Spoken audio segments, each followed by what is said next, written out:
Today's experiment is study of chopper-fed DC drive, the hardware circuit. We can see 3 meters here. V in, input voltage; V out, output voltage; I out, output current. Speed, for speed we will use a tachometer. Now for explanation of the circuit. To drive a motor, we are using a single phase supply, but this motor is a DC motor.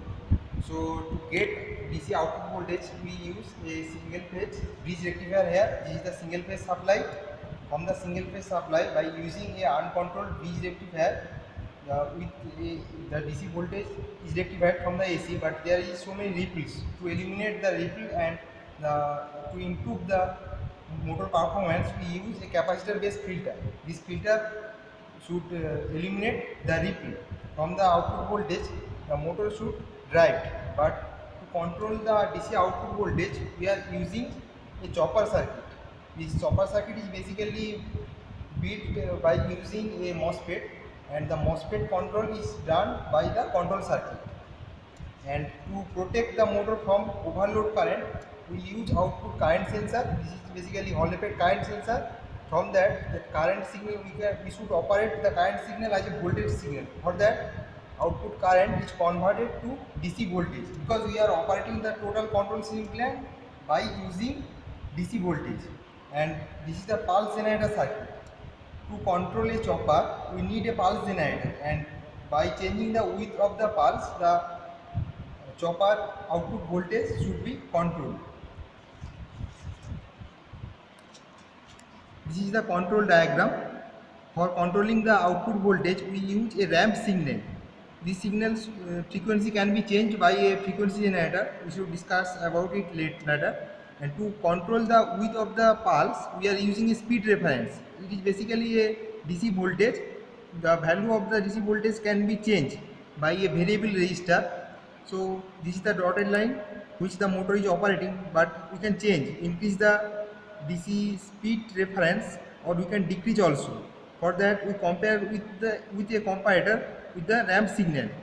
When we are comparing this ramp signal with the DC reference voltage, we get a pulse, output pulse.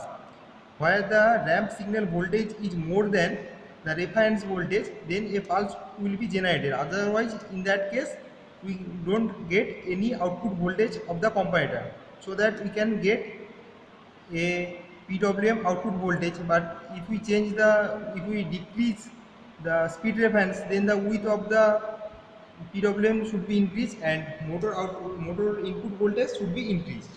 So we are going to the control panel. Here this is the pulse generator. This pulse generator generates a constant square wave pulse, but we can change the frequency.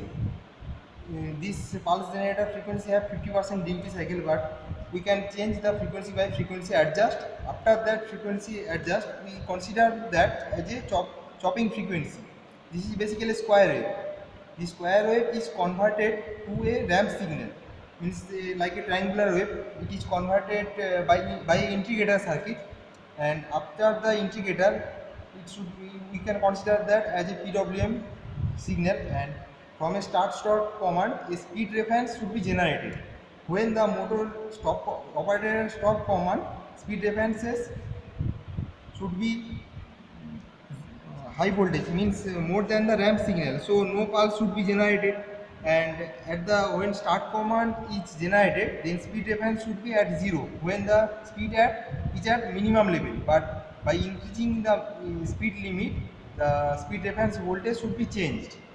Here this speed reference, we can check the speed reference voltage by using DSO or multimeter, and in the PWM comparator block, from the ramp signal this speed reference is comparated. After that, this square wave, means the chopper duty cycle, or you can say the chopper input, should be generated, and this error amplifier is connected with the current to voltage converter. If the current is more than the selected limit, then error amplifier should be turn off, and gate triggering circuit will not get any pulse. When the current voltage is at the within range, then error amplifier should operate in normal condition, and the PWM signal should be transferred to the gate triggering circuit.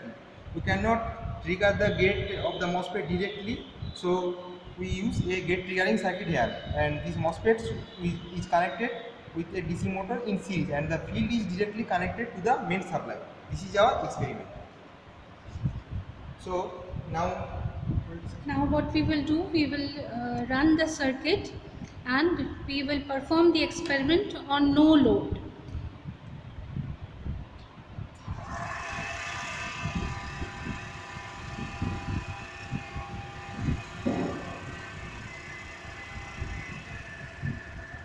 So we have selected a particular frequency and speed is minimum. So where we are checking the speed is near about 567 or 74 RPM. So we are increasing the speed, and you can say that speed is increasing here near about 1000 RPM.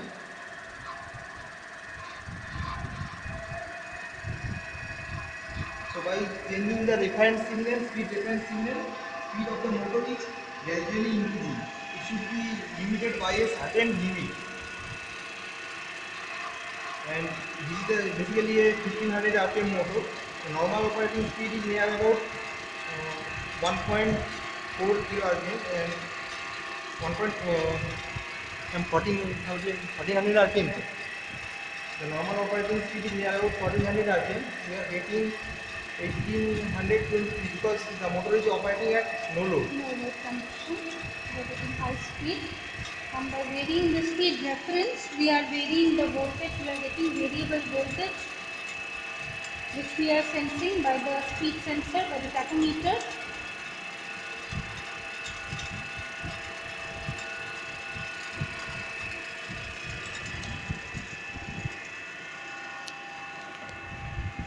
So we are varying the voltage. So speed reference is at minimum condition. So you can say that the voltage is too much low, but motor is rotating.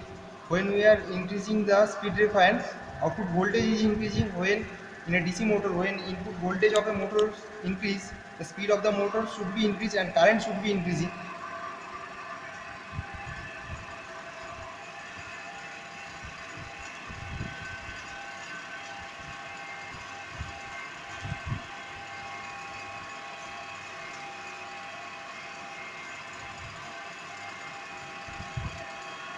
Now we have reached at the maximum limit.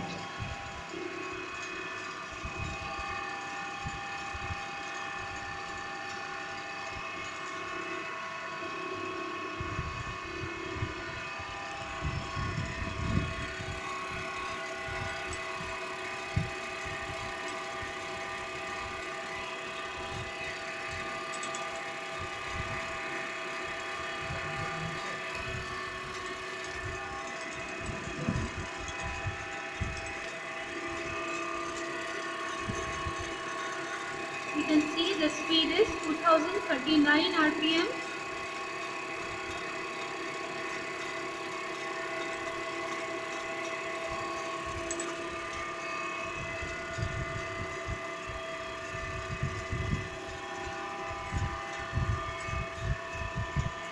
So on no load, here we can see that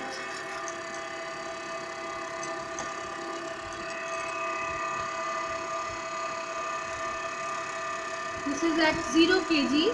On no load, we are getting a variable, we can vary the speed of the motor by changing the speed reference, keeping the frequency fixed, and by varying the speed reference, we are changing the speed of the motor.